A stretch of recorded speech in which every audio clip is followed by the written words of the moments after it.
Guys, good morning! Ayan, andito ako ngayon sa aming mini garden. Ayan, mga gulay na tinanim ng pinsan ko. Ano, merong ampalaya. O, diba?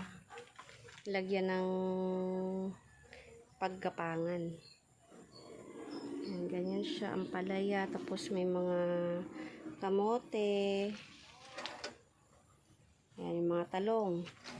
Ano, may bunga na rin yung talong ni Tita Rupa. Oh, diba? Oh. Tsaka doon pa. Tapos, ano yan? Kulitis. Ayan guys, so para may tinatalbos-talbusan din kami dito. Tsaka kamatis, pero hindi pa nabunga yung ano, yung kamatis na tinanim. Tapos meron ding sitaw. O ilang beses nang yan, nagbunga. Ilang beses nang kinuhanan ng bunga yan. Tapos meron din ganyan yung tawag din. Pag nagluto ka ng tinolang manok. Tanglad.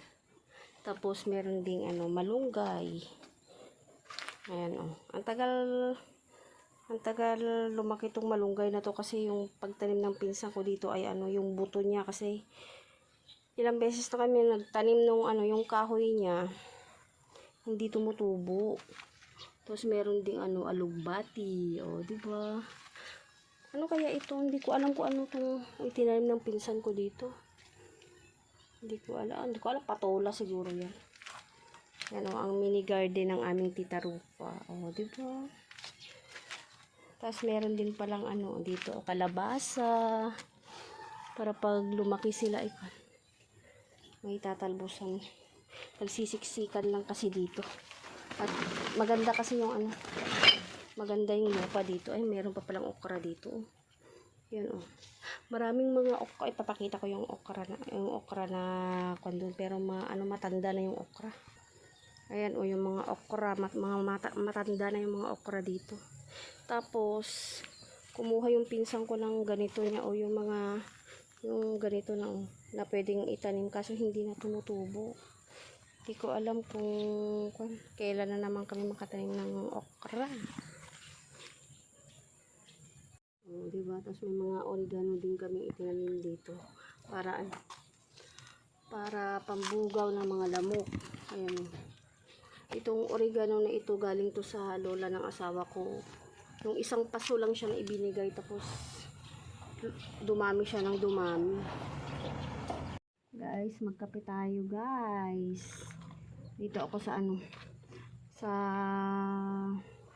maliit na garden ng pinsan ko. Para kumupon dito.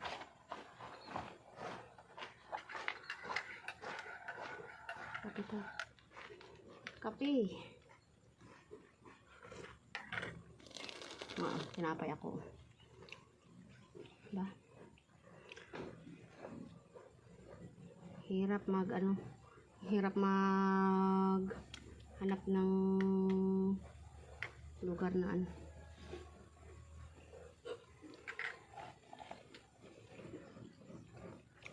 Diba? Kita niyo yung mga talim ng pinsan ko.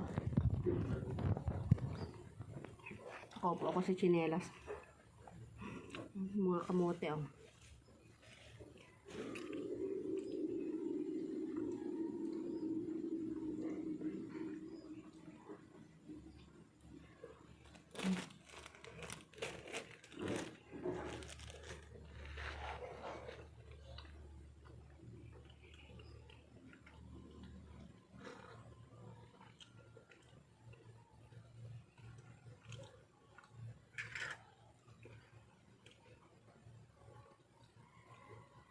Diba?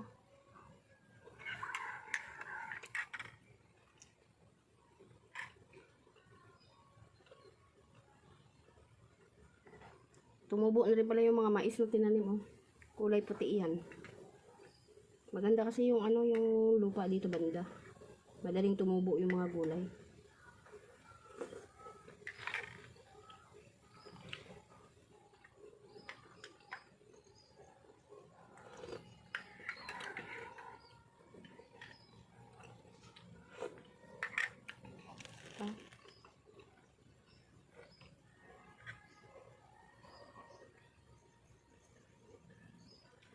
makakita sa aking kapitbahay, baka ako anong isipin na anong ginagawa ko dito.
Papasok na yung mga estudyante dito, mga kasamahan namin na nagbo-boarding. Tapos mamaya kami na lang ang matitira dito.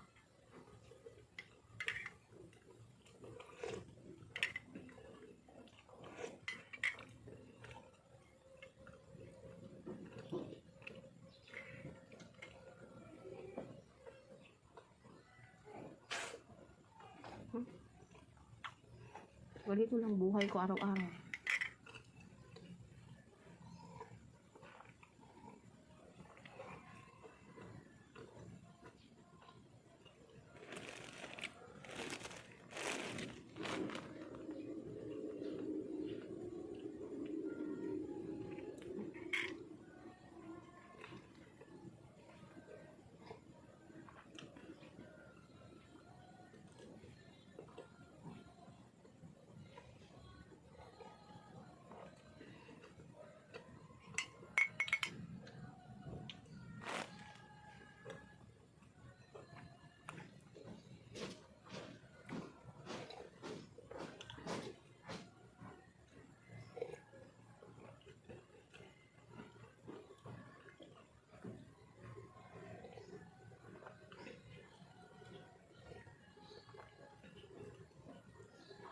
Naku, nagpapamusic yung kapitbahay namin. Kaya guys, thank you for watching.